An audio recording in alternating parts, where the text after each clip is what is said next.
Hi, everyone. Welcome to Art and Talk. Art and Talk is an online interviewing platform for artists to share their art, creativity, and passion. We embrace all the arts to bring you traditional and spiritual arts. So we have diverse and quality interviews for you to watch and to also be inspired by. If you are an artist and you're watching this and you'd like to be interviewed on Art and Talk, please send an email to viewoftheartist@gmail.com and we'll get back to you with scheduling and with information. Thank you so much for watching today. I'm Leslie Sue, the host for Art and Talk, and we're continuing with our series, bringing you a collection of artists from the current exhibit at the Cultural Council called the Biennial for Palm Beach County, and it's a collection of fascinating artists that are all from the Palm Beach County area.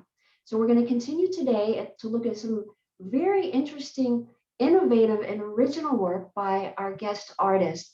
And she covers a lot of territory in her art. She's a painter, she's a photographer, she does collage work and mixed media, and actually a lot more. And we'll be looking at a selection of her images and finding out what her art is all about. So thank you again, everybody, for watching. I'd like to welcome our guest artist for today, Dorotha Grace Lemeh. Dorotha, welcome. Thank you, Leslie Sue. Thank you so much, and thank you for having me on Art and Talk.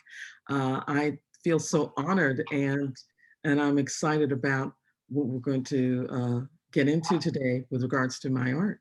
Yes, yes. Well, we feel honored to have you here. I have taken a look at your work that we're going to be looking at, and I feel that there is a strong sense of mystery and symbolism in your work. And also, there's so much originality and innovation with the objects that you choose and the way that you place them. And I can't wait to find out from you what they're all about. Can you give us a little heads up of some of the images we're going to be looking at and about your art? Yes, certainly. More than likely, we'll be looking at the Iron Ladies, or at least an image. I think maybe I sent you day 5. That is on display at the Cultural Center in the gallery as part of the biannual. And I want to say this too. You hit the nail on the head. I include a lot of symbolism in my work. And those symbols generally, as a rule, reference either the distant past or the current past, meaning something that is going on that people today can connect with. And sometimes it appears a little bit innocent when you come to it. It's just like in Iron Ladies, and you see this young woman. She the way she is dressed, very plainly dressed. She's out in outside in open air. There's an iron, and that iron is a figurine of a Black maid that is actually connected to, it has been fused to this old, very old historical iron that I found actually in Pennsylvania when I was going to a garage sale. And so I've had her for decades, actually. And in this process, this young woman is looking up. This is day 5, and she has become enlightened by her situation. She has learned more about her past. And that past included, and I just don't want to settle in the concept of bondage and slavery. I want to move up towards things where women were, and yes, all women, but in this particular case, especially the latter part of the 18th century, latter part of the 19th century, early part of the 20th century, where a lot of African American women in this country where how they were earning money was through doing laundry and ironing, taking care of other people's children and everything else. And then going home after that long day of engagement, if they weren't live-ins, and then having to cook, clean, and take care of the children. So, you know, in almost each work that I do, there is some form of symbolism that helps carry the narrative through to present day. You can always enjoy the work on its own, and that's fine. But if you are interested in history or historian, you make those particular connections in the work. Mhm. Okay, that explains the use of the fabric that we'll be seeing in some of your work, which I found very interesting element to add. So with the women, we're focusing on women, and we're focusing on the African American women in the late 19th century, early 20th century, and the roles that they had in terms of jobs primarily. Primarily in the role of jobs, but in some subtle ways, and some of the works that I do, it is deals with motherhood. In some of my paintings, unfortunately, I didn't share those with you, but people can view some of these works on my website. Um, there is a lot of my dealing with mothers, mother, child, those sort of things. And quite frankly, that is linked to my relationship with my mother. And, not just my grandmothers and my great aunts, and, they were wonderful, very dynamic women, but my mom, who I absolutely adored, um, she was my hero. Um, and after my father had passed away early, unexpected death, she was left with four small children, and to raise on her own. She never remarried. I mean, she dated and everything like that, but never remarried. And so I noticed that my, we siblings, we had our roles to play, our jobs to do, the things that we needed to do to contribute to the family, to make things a lot easier for my mom.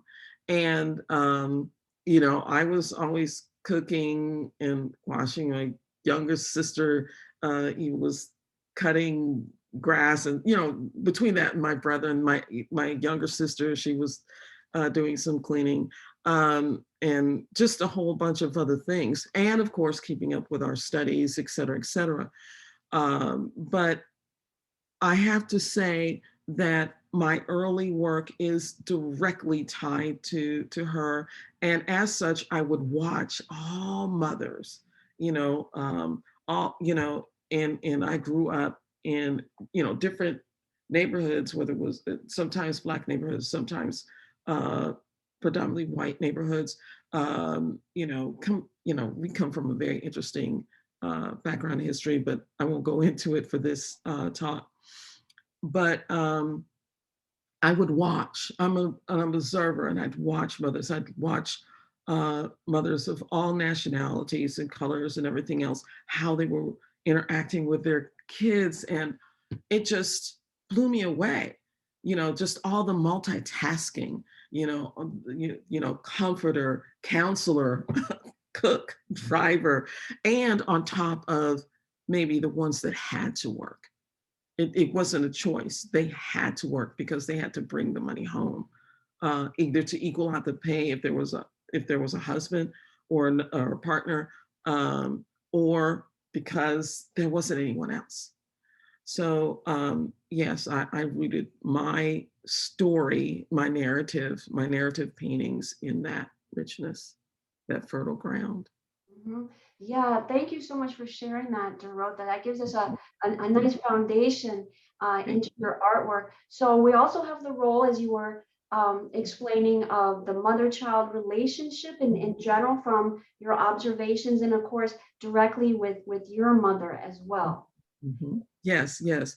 Um, that leads me to other things because they're the symbol actually of the like circle unity. So sometimes when you see circles, or maybe my canvas might be circular, or something of that nature, there is a connection to that unity. People who study symbolism may catch it. I mean, it is obscure, and it is coming from my place, my story, my history. And I always realize once the work is out there in the world, it doesn't matter what I think and say. People can read the wall graphics, they can read the catalogs, but people are going to, because people carry their own baggage, their own stories with them, they're going to interpret things how they feel and respond to them. And that's okay. I mean, that's perfectly fine.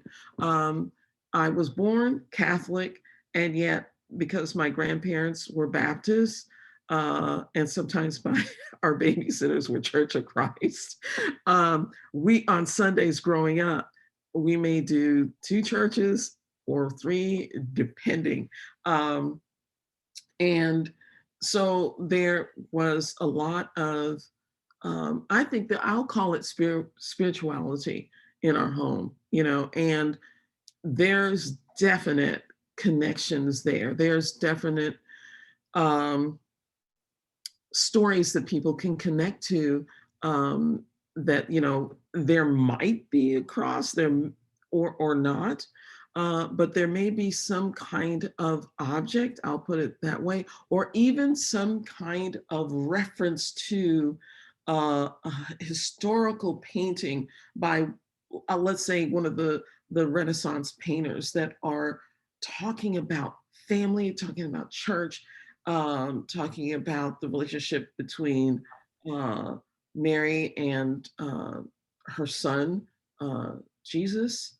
Um, that you'll see a particular pose or something, and you go, huh, that looks familiar. That looks very interesting to me. And then the association may kick in and go, I see, I get it.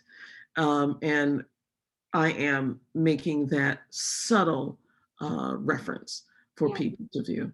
Yes, and subtle. I was actually thinking about that. And so it's interesting that you just selected that word, because there is that subtle, very graceful message that does come through. And there is, I feel, a spiritual energy that comes out in your work. And I think this would be a great moment to take a look at some and Right. let's have you elaborate. All right, Okay. let's go ahead and get No, started. that's good. Just a moment, and we'll pull the first one up. All right. Ah, okay. Okay. Weight in gold. There is a, oh my gosh. I'm trying to remember the Greek goddess, because there's one of my works, is it Psychothepia? Uh, I'll have to look that up, but it's she's weighing the souls. Okay, there's weighing of the souls, but you see also with weight in gold and this almost soul weighing here. It's also talking about the middle passage, the history behind some aspects of the slave trade, the children that were lost, the children, the parents, a different generation and lineage that still is connected to the diaspora. Um, but it makes me wonder what some of the family members back on the continent were wondering what happened to so and so once they left us. Um, and of course, I'm using here with these scales. Actually, gold leaf is actually rubbed on there because of how the value that was attached to these individuals. And from the Harlequin, well, people can look up the meaning of these harlequin kind of gloves, and this black and white patterning. And, not everything is in black and white. Some things are in shades of gray that we have to move through, that we have to tunnel through, as we begin to discover ourselves and discover our own stories. Um, I also think about the scales of life, as it relates to, um, the next generation, how they're going to, um, live their lives in this world. Um, there has been so many things at this moment in time that have, I want to say, governed us and moved us into particular, activism for world, for striving for world peace, for to strive towards equality, and compassion. And, I'm happy to say, and I'm happy to see that certain things that have, and this has everything to do with the internet and everything else, that has been almost like a quiet secret here in the United States, just surrounded the globe, and everybody was watching. But they weren't just watching harm that was done to other people, they were watching people move out of a particular position of no speak into activism to say, come on, now we have to not only speak about race, now we have to also come together as one. And, hopefully I will see that in my lifetime. Uh, you know, but until that time, I continue to pray to the divine that these things, um, happen, positivity happens. And hearing my, students, oh my gosh, they're incredible. Um, and they're from all nationalities, all colors, all faiths and walks of life. But to hear them speak up and speak out, speak their mind, and saying, "Well, I didn't know about this." We have to make a change.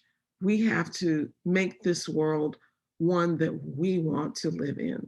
And I applaud them, and I'm so proud of them.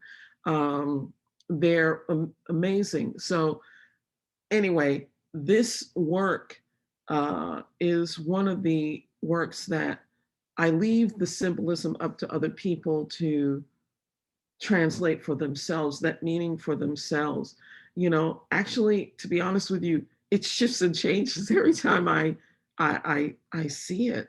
Hmm. Um, and just what came to my mind is the eyes have it, because the eyes are the doorway to the souls. That's why there's not just full faces or bodies.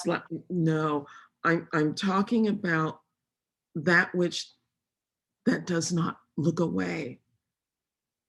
That when we look at each other, we connect. We're one. Our souls recognize each other. Our souls acknowledge each other.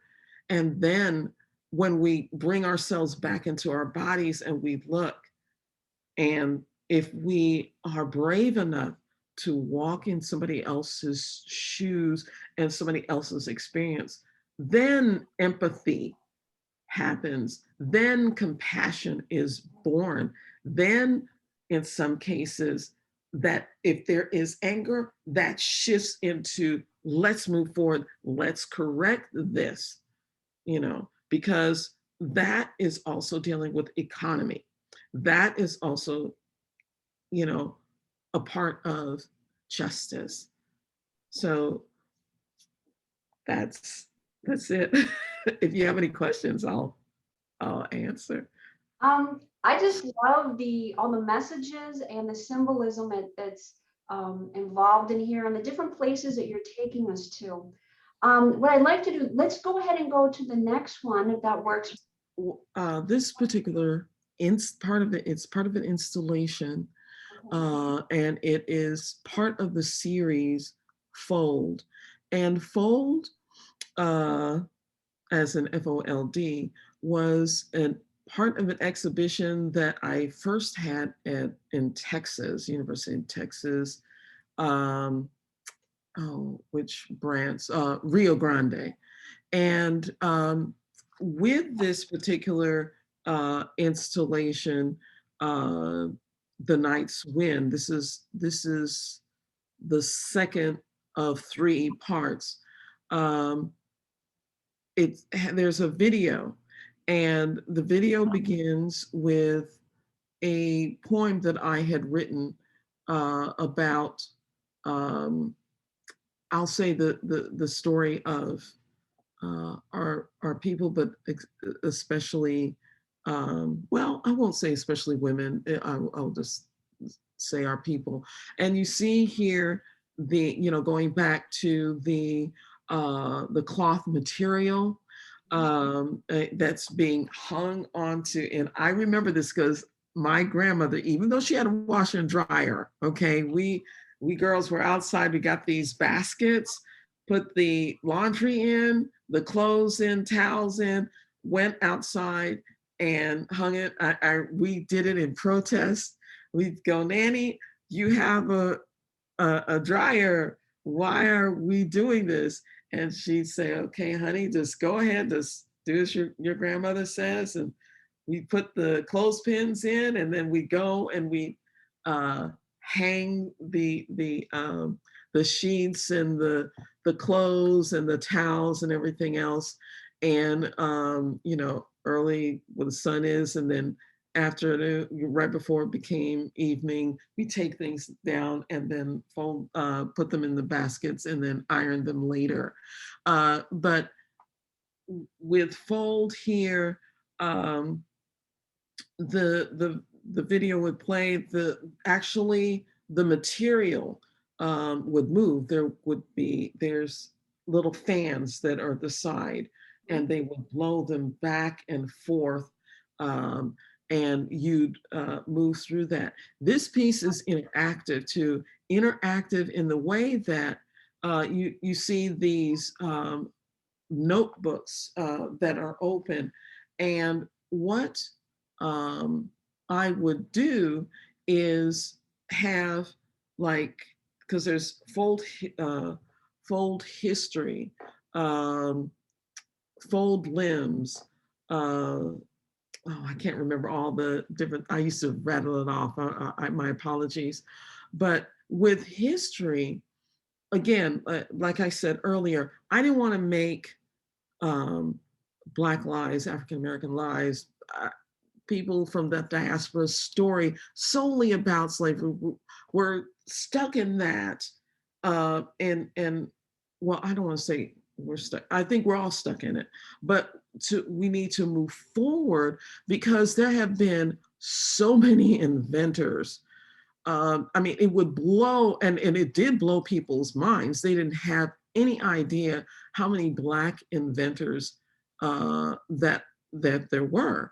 I go into the individuals that were writers, whether they're through novels, literature, through history, those that were involved in politics, those that of course, had fought in different wars, stories that people really don't think about because they're stuck on, okay, Black slave, what did you do? I mean, are you kidding me? Um, you would be surprised the things that you use today. I mean, even from different forms of surgery, with eye surgery, heart surgery, things like that, things that we were involved in that get lost. That story gets lost because they're stuck on one thing, and they, as in all of us, are stuck on one thing. And well, that's your own story. I'm like, no, we're much more than that. We have always been. Our story didn't start here. Our our story started in Africa. And even then, look at who they brought over. They were brought over the smithies, they brought over the builders, they brought over the planters. They, it was strategic. Mhm. And so, in that strategy, how do you build a place that you're considering wild and untamable? You bring people that are gifted over, and then, you know, well, we all know the story, so I don't need to repeat it.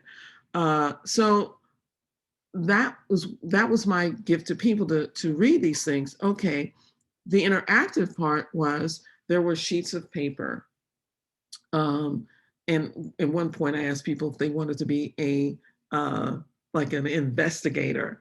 And what they would do is they would write down different questions or respond to the um, the piece itself. And then they would put their responses folded up and then put it in a basket. I did ask if they would fold it up as a sailboat. And the reason why is, I want to do one last one, and we'll see when I show this again how many people will decide to participate. Because in the paper boats, I want to set them sail. I know in water, in the ocean, I know they will sink. That's okay. But I want that message to move out and then um, eventually deteriorate. There's another work that's behind that, and it's Fold the Iron Maidens. And that's where actually the photographic images of Iron Ladies happen to be, but there's also a video, and there's also another mirrored piece that reflects, that's the mirror is the head, and it reflects the video that's being placed. So that mirror that is on a constructed body um, is the maid, and the maid looking at her story being played out in front of the audience. Mhm. This is such an amazing installation. And I love how it has interactive properties, and just the word fold, just tells you so much. And it's so well thought out by you, Dorotha, from so many different angles. I mean, it's just you cover so much territory, and it's so innovative, and it's so originally presented. Thank you. Um, Actually, it was really interesting that one of the, I think it was Taina, she was one of the curators of this exhibition. It was a group exhibition. Uh, and I know she's going to pop me on the head for uh, forgetting. I'll look it up, and then if we have time, I'll share with the audience where it was. Um, but as she watched me putting up the pieces, and by the way, yes, I did have help. I wasn't going up on those ladders. No. Uh, she said, you, she, it took 3 days or 4 days to install, and I would drive, it was a project space. But I would drive from Jupiter there and then back for 4 days, and it was exhaustive. Uh, but she said, "My goodness, you think out every single piece and what it means, and the relationship to uh, how each piece connects to that story." And I said, "Yes." She goes, "My goodness." She goes, "Your mind." And I started laughing, and I said, "Yeah, sometimes it really is rather challenging for me as I'm, what's going on in my mind and how I'm laying things out and I'm connecting things, more so like a rhizome than a web, because a web is contained, and rhizome continues and continues, like the roots in the system that continues and connects. And that's how I see and understand life. That's how I see and understand people. Um, so, part of that, spending this time and it takes time to put this together. Uh, um, why it takes so long sometimes. Sometimes it feels like it's an instant, but that's because I mean, I may have planted the seeds 10 years ago in my mind or in my process journal and then closed it. But back in my subconscious mind, it's been all connecting. It's all, like, oh, it's coming together, Mm. all coming together. And as soon as I knew what I wanted to say and how I needed to say it, it all just came together and I just started working until it was done. I do want to acknowledge a couple of people that really helped with this because it really could not have happened without them. Um, two of my actresses, because I also appeared, parts of me appeared in the video as well, but Angie Joseph and Tisha Joseph, they're not sisters, they just have the last name of Joseph. Vashon Supersand, who was one of the videographers, and Jen Fortnash, that we used some of her video B-roll, some from work that she had done for me earlier, and even my own video parts were interwoven together and actually edited by Vashon and me, bless his heart, nagging at him and telling him where everything would go, not necessarily always explaining why. But that comes from trust. Christopher Tepetilian, who also helped us when we were putting up because that strip of cord and the sheet was in the video, and you can see it in the first image behind Angie, that was blowing in the wind in the evening. So Christopher was one of the other individuals that volunteered to assist us putting this dream of mine, this vision of mine together. And then one of my dear friends, Tanya Ayudine, who actually helped me construct my website. She built the foundations for it, and I just went ahead and took off with it. It took me months to get this information and the text up. I mean, months, because I had a lot to say, and I didn't want to necessarily have my website as the same as everyone else. Because there's stories here, and I wanted to share those stories. And I wanted people to be able, especially educators that visited my site, I wanted them to be able to use some of that information to help teach their students. Yes, yes. This is a brilliant vision and a really fascinating installation. And I appreciate you sharing all these different aspects and how they connect, and also the educational aspect, and also the collaborative effort as Mhm. well, Yeah. to put it together. Mhm. Let's go ahead and go to the next one, if that's okay with Okay. you. Yes. Oh, yes, of course. All right. Oh, Woman in Gold. Actually, that was at oh gosh, it's FSU's Museum of Fine Art, where it received honorable mention. And this is my model, Angie Joseph. She's incredible. She's really incredibly patient too. um, when when we were younger, and we were we weren't in Nigeria for long, but when we were there almost 3 years. I remember um, some of um, the people in the village and or surrounding areas that were dressed in traditional Nigerian wear.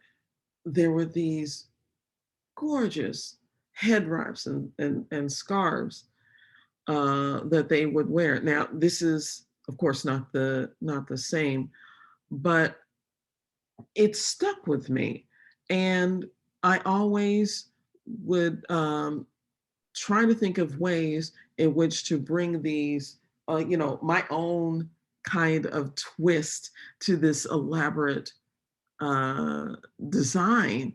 And so, um, with this particular image, Women in Gold, I wanted to give off this kind of regal kind of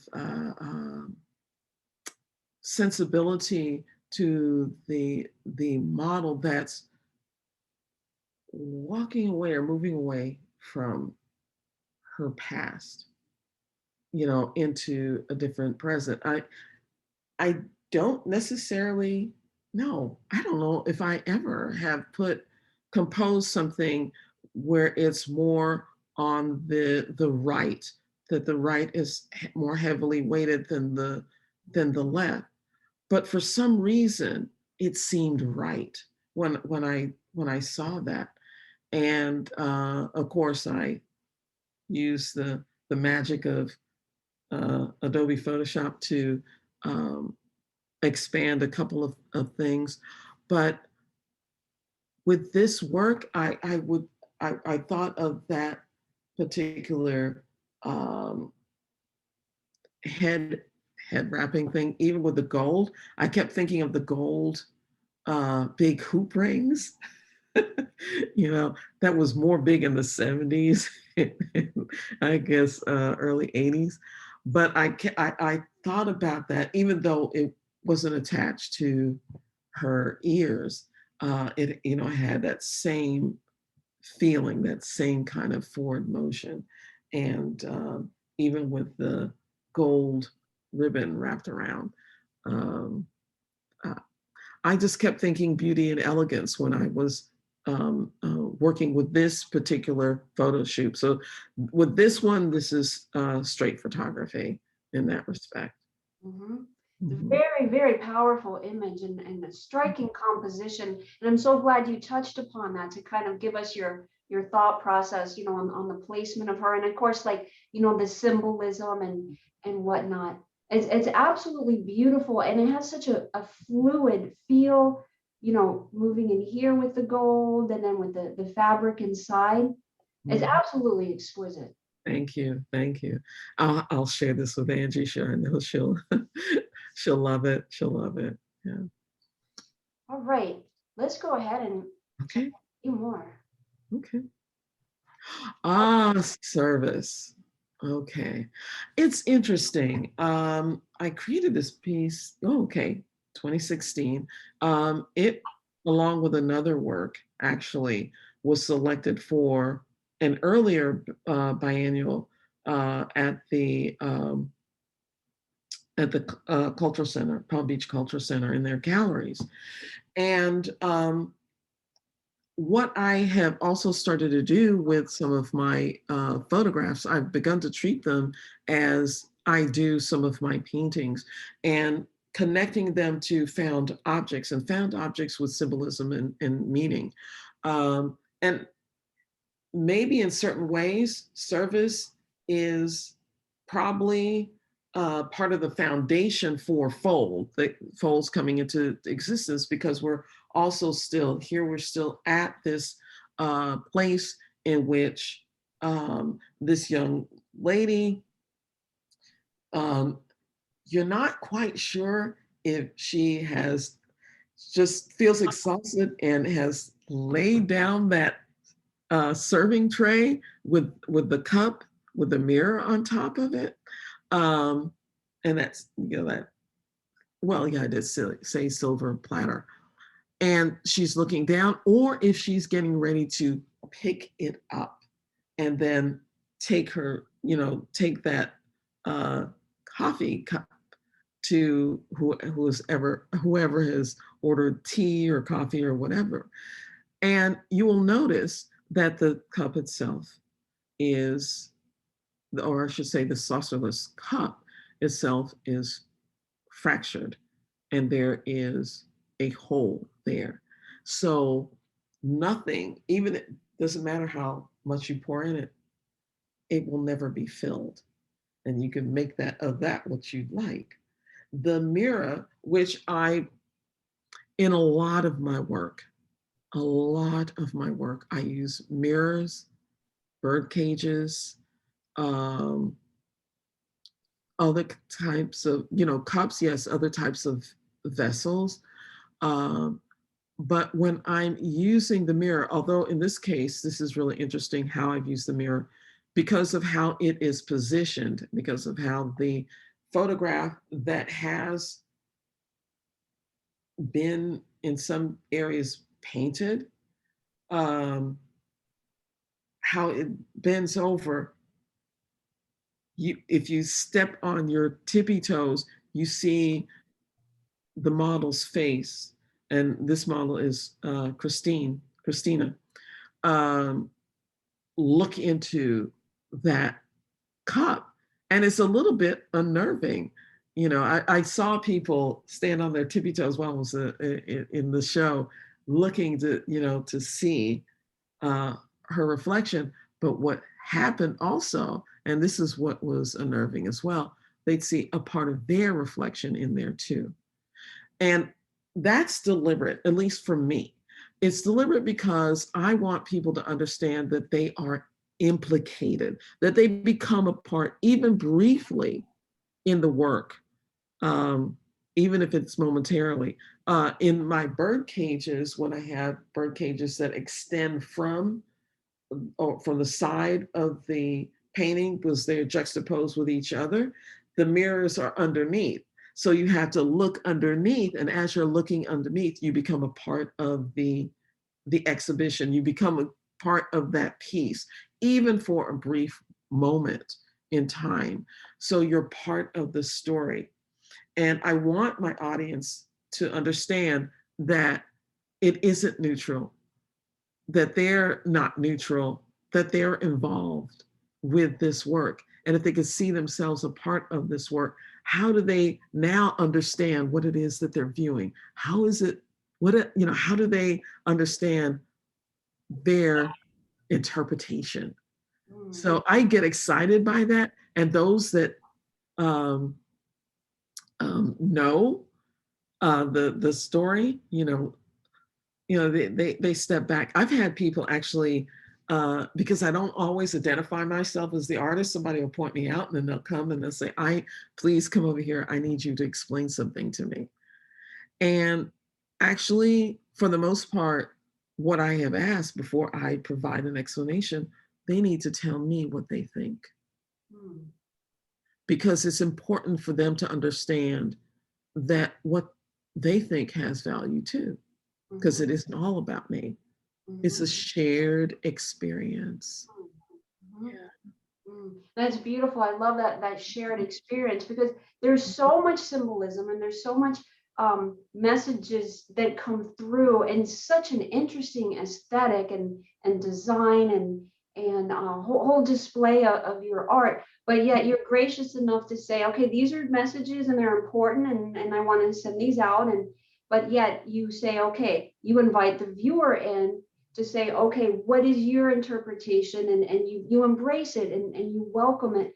And I have to say that you have this amazing ability to really bring the viewer in and think. I mean, it's not like you look and you look away. You invite them in, the eye moves around, we're engaged in like a sensory level, but it's also very intellectual. It's like the viewer wants to really figure out what's going on, kind of like it's kind of dreamy, but yet there's so much that we can relate to. It's just like a fascinating world that you take us into. Thank you. Thank you. I also want to say that I owe a great debt of gratitude to not only my undergraduate education at Tennessee State University in Nashville, but to my graduate education at Penn State University, the School of Visual Arts. If it wasn't for uh, my professors like Richard Mayhew, the painter Richard Mayhew, and Santa Barraza, who she's incredible. Her work her book, Artists of the Borderlands. Um, and then for classes I took in art education from Charles Garoin, and oh my gosh, Yvonne Gildelius and Brent, uh, I should say the Wilsons, Brent and Marge Wilson. They taught me, or they helped me, because I think I always knew how to read images in a very, I was a very unusual kid, I'll just put it that way. But they helped me to put things in place so that I understood how others were reading images. But with the art education component, they help me to value the way in which people become educated about their surroundings as they read an image. And that had great impact and tremendous value. And I use that in my strategies here at Wilkes Honors College of FAU in order to help lead my students to their own visual interpretation of what it is that they see and how they see it, how they read their own images, because sometimes people don't know what they put into the work, whether it's artistically or through writing creatively. People think, oh, I'm neutral, I'm standing apart. No, you're not. You're displaying yourself open wide, and people are reading into it and connecting to it. So your story has value. You know, as a painter, I have to say, Santa was the one that really helped me grow as a visual artist professionally, and the way in which when she pulled me into her world, and I was looking at all the Chicano and Chicana artists that really added a really rich dynamic to the art world. I mean, it simply changed my life. And I took a step back, and that's when I really started saying, because I was doing more abstract landscapes and everything else, I mean, I could paint the figure of the body and everything else before, but I stopped because I was exploring um, visually all these larger works. I was painting 8 feet, 10 feet, 12 feet works on canvas and stretching them. That was part of my graduate show. But, Santa was like, before you move forward, tell your story. And I was like, okay. And part of that, tell your story, and thank you, Leslie King Hammond, for that. Some of my work appeared in Gumbo Yaya, an anthology of African American women. That was several years ago. And I mean, that was one piece, but it expanded from there. But coming back around and closing out with service, this is a detailed look because when you walk into the gallery space, you see this black covered shelf. I mean, it's a small wooden shelf that's against the wall. There's a black like felt, and then you have the silver tray, and then you have the fractured teacup, and then the mirror on top, and then the photographed image with some of the acrylic XYZ on the surface, and it's framed, and that's how it's presented. And as you move closer, these are the things that you see. Thank you for sharing that. Really some powerful imagery and symbolism. I'm going to stop the screen share, Dorotha. Okay. Okay. Yes. Wow, this is so fascinating. And I love how you pay homage to, those that, really help to shape you as an artist and develop your skills and your visual, whole storytelling and, whether it was also through the art history and the professors and just really understanding that whole kind of composite and kind of that whole, development and tutorial that you received. Thank you. So, I, you know, hold on just a second.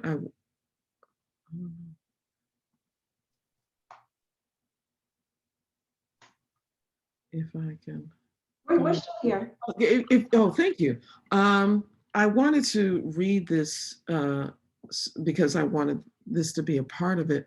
I just found my fold poem, and it goes like this: fold, isolating evidence formed by placement, displacement, stiffened by moisture and heat. Continuous steam emits the force that forces or forms crevices. Fold shape, fold limbs, fold history, fold memory. Hold fast to a truth, neither yours nor theirs. Hold down the iron too. Varying forms of dangling material that react to surfaces, curving, stretching, spreading, undulating underneath the light touch of the constant press of surface memories that blister, molding, subduing, unfurling by pressure, pressuring the shape that creases. Fold shape, fold limbs, fold history, fold memory, unbending, not breaking, merciful supplication. Um, Lastly, about that particular piece, it took me less than half an hour to write that poem. It hit me like a lightning bolt. So that was divine.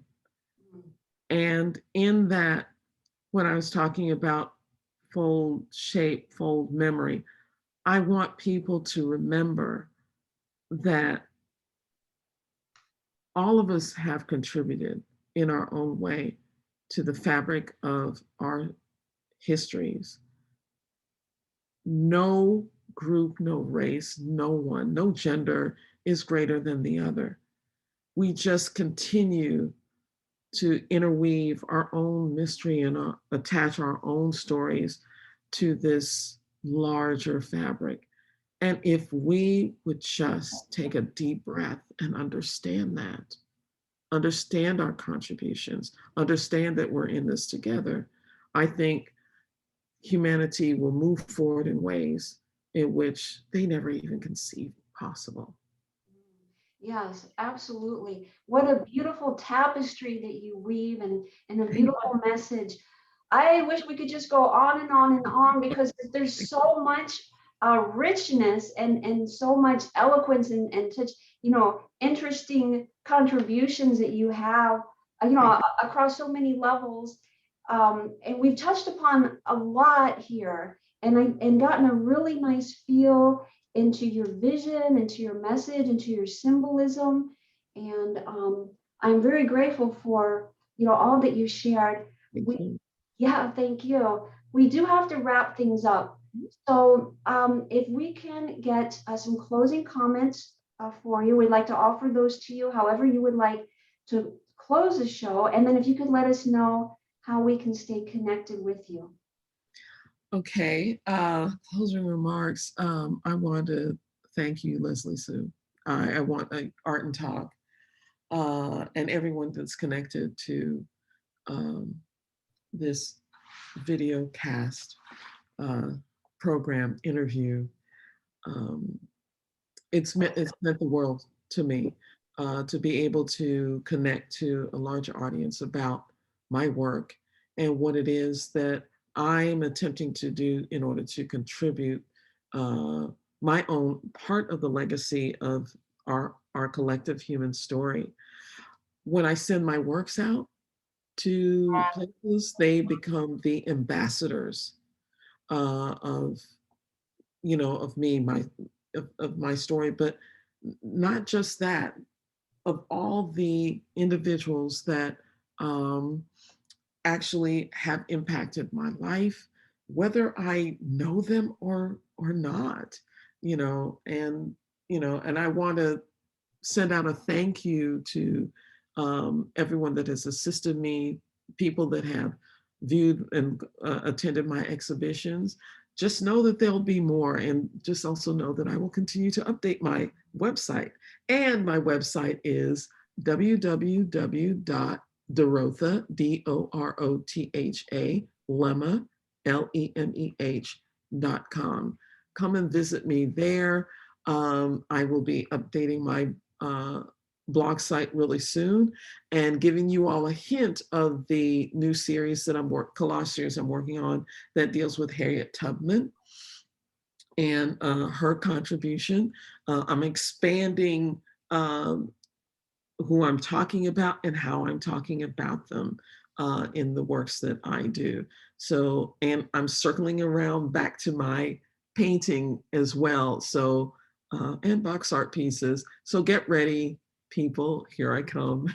Wow, it's so exciting. Everything that you're doing, and this new collage project sounds interesting. I love the poem that you read and just all the different artistic areas that you cover. It just seems like infinite. You're just, I mean, you cover just almost like everything with such eloquence and interest. And there's a level of mystery there. And there's a level of seriousness. There's, some things that you want us, to take a look at and to look at and to contemplate and reflect on. And so there's those areas, and you're also so interactive, and wanting the viewer to partake in this, whole collaborative effort. And your messages are so beautiful, Thank you. always kind of leading back to that oneness and that, that sense of, how we're all interconnected. And you portray this, so beautifully, and then bringing, some of the elements that we looked at, looking at women, and also looking at, fold and, elements of childhood, and looking at the past, but also kind of wanting to move forward, not staying stagnant in there, but, moving forward. You bring in so many elements. It's really, to digest it all is amazing. Yeah. Well, I'll say this too, and the past is important. The past is the foundation of our own human narratives. It just is. But we don't have to live and dwell there. And quite frankly, we shouldn't. Uh, I'm not telling people that there is not accountability. There has to be. It's like um, if you're going to a therapist and something has happened to you, but you have to reconcile yourself with that in order to move forward. But there's other things that are, for all humanity to um, um, understand and know.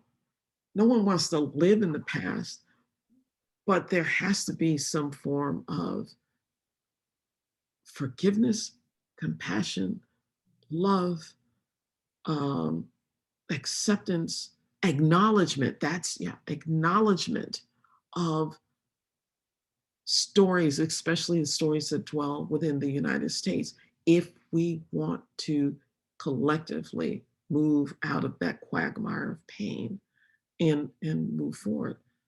Um, so I don't want to live and dwell in my past. It's like some people want to be teenagers again. No, thank you.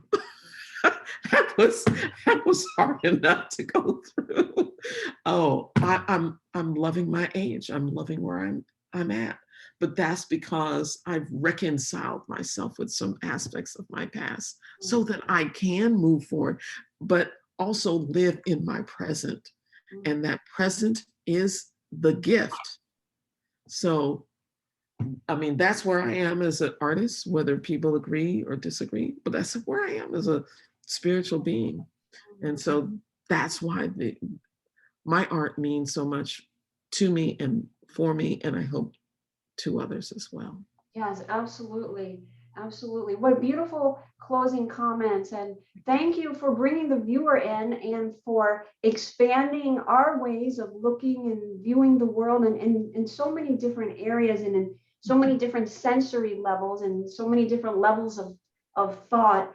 And, through your really creative and innovative art. Thank you so much for being our guest artist today, Dorotha. Thank you, Leslie. Thank you so much. Have a blessed day. Thank Okay. you too. Thank you. Thank you everyone for watching Art and Talk today. We appreciate the time you take to watch and stay connected with us as we'll continue to bring you a couple more artists from the biennial exhibit at the Cultural Council for Palm Beach County. And the exhibit runs through May 28th. So if you're local to South Florida, if you're just traveling through until May 28th, definitely stop by there. And you can also check out our Facebook page. We have a link to the Cultural Council website. If you're not local and you want to read a little bit more about what the biennial exhibit is about and the artists that are included in the exhibit as well. So thank you again, everyone, and we'll talk soon on the next Art and Talk. Until then, be well and be blessed.